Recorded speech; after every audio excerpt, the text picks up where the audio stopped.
brain balance areas to disappear. Okay, it's dissolved the brain areas that are responsible for balance.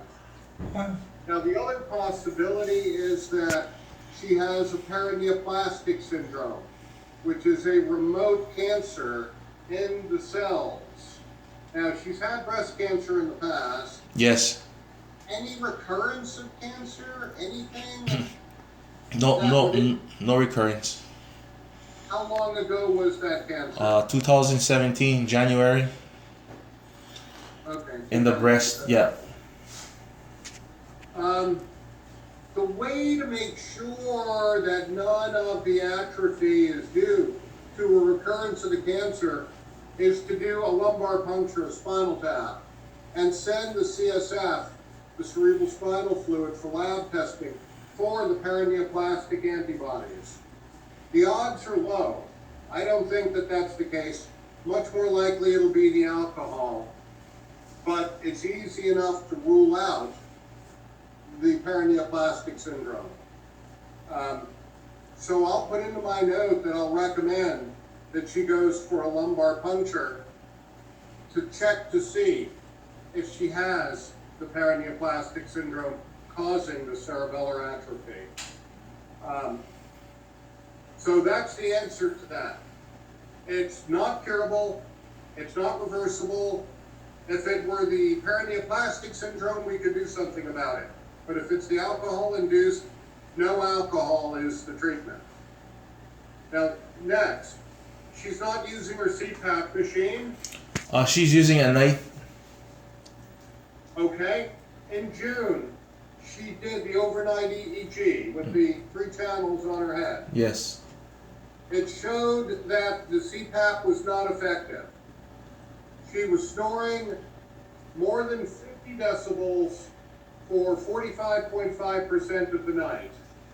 Now, snoring at greater than 50 decibels for 45% of the night says that the CPAP is not working. So if she is using it, she's not using it correctly. It's not working. So how old is her CPAP machine? Maybe like 2 years, maybe 2 years old. Okay, did she bring it in with her so I can look at it? No. She should bring it in to her next appointment. And Okay. I think that we will find that when she brings it in, we'll see that it's not working effectively. Because if it is, she would not have any snoring at all, let alone half the night at greater than 50 decibels. So my thinking is that the CPAP is not working. And that's partly why she's so very sleepy, and partly why she's not thinking clearly. Hi. Because she may spend a lot of time in bed, but she's not sleeping effectively. Let's see what else here. The rest of her brain is working okay. Now, her brain is not having any seizures. Electrically, it's okay. As we pointed out, the cerebellum is not functioning anymore in the central areas. I did not do a quantitative volumetric analysis to give you the percent, but even looking at it, you can tell that it's shrinking. So the cerebellum in the brain is not working. Right. The cerebellar vermis, the center of the cerebellum, is not working. So it's shrinking. It's shrinking. It's disappearing. And then what happens if it disappears? She'll be unstable. You're seeing what happens as it disappears. Okay, so her walking doesn't work. Yeah. She's unable to balance. Yeah. That's the balance control, fine motor movement area. Now, we were also looking to see why she had a neuropathy. The neuropathy is her peripheral nerves. She does not have any heavy metal intoxication. So there's no evidence for arsenic, mercury, lead, but there is some evidence that her liver may not be working as well as it should be, because she has an elevated ferritin to 1100. And I'm not sure whether that's due to alcohol or not. I don't know. I did not particularly look at the liver in this, but one of the numbers suggests there may be something going on in the liver. And then for her neck, is that what did the MRI show on her neck spine? Yes. It shows that there's a lot of arthritis Yes. in her neck. And the arthritis in her neck is primarily at the C5-6 level. Yeah. The bottom of the neck as it Yes. goes towards the shoulders. There's a lot of advanced degenerative disease of the disc, which separates the vertebrae. There's only mild bilateral neuroforaminal stenosis, however, which is where the nerves come out of the cord into the arm. Uh-huh.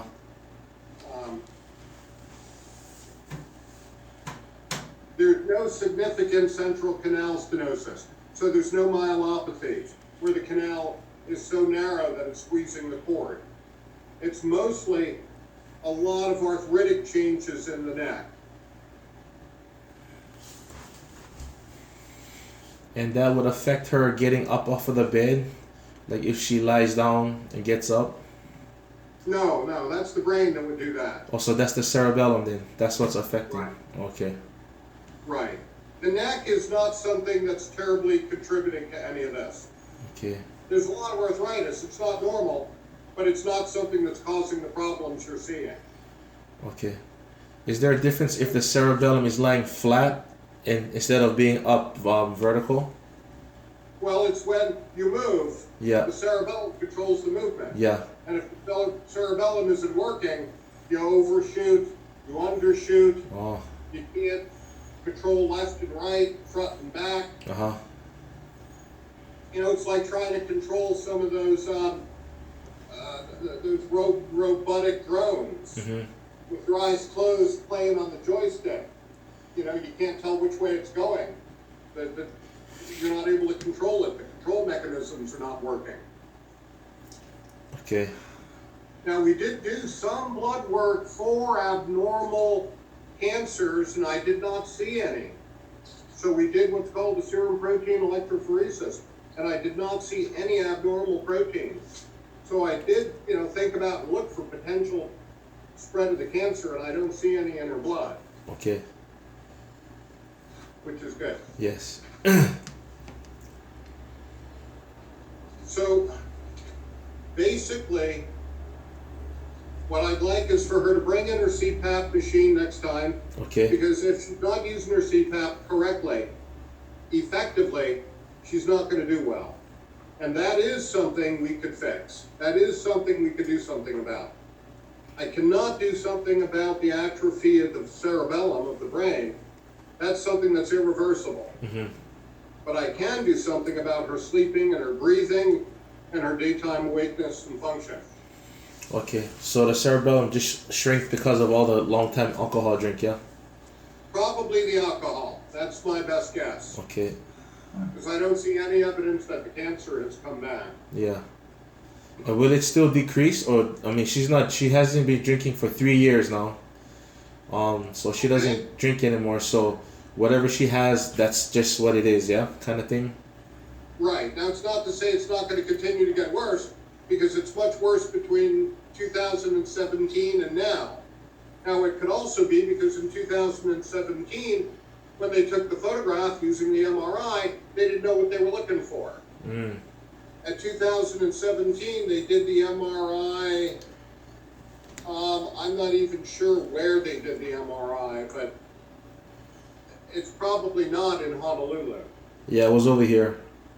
Right, and Yeah. they don't know what they're looking for. It could have been abnormal then, and they call it normal. Hi. Yeah, from what I have is they said the brain is unremarkable. Yet, when we look at it now, let me see if they comment about the 2017 one.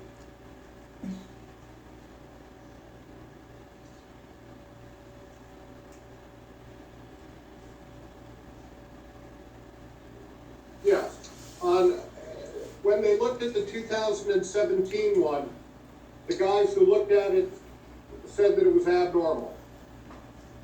But when it was done in 2017, the guys who looked at it then said it was normal. It wasn't normal, but they couldn't tell one way or the other. Looking at it from professional eyes, they could see that it was not normal back then and it's worse now. But that's why I don't send people for MRIs at Kona Hospital or Okay. HRA, because they don't know what they're looking at. Okay. The guys in Honolulu do. Okay. And they clearly found it and they clearly described it. Okay, why don't we get her to use the CPAP more effectively? If you hear Okay. snoring, it's not working. Okay. And then bring it on in and I'll take a look at it and try to figure out what's going on with it.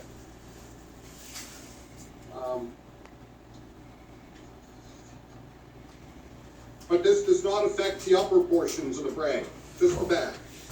Yeah. And that's the balance control. So follow up. Yeah, I would say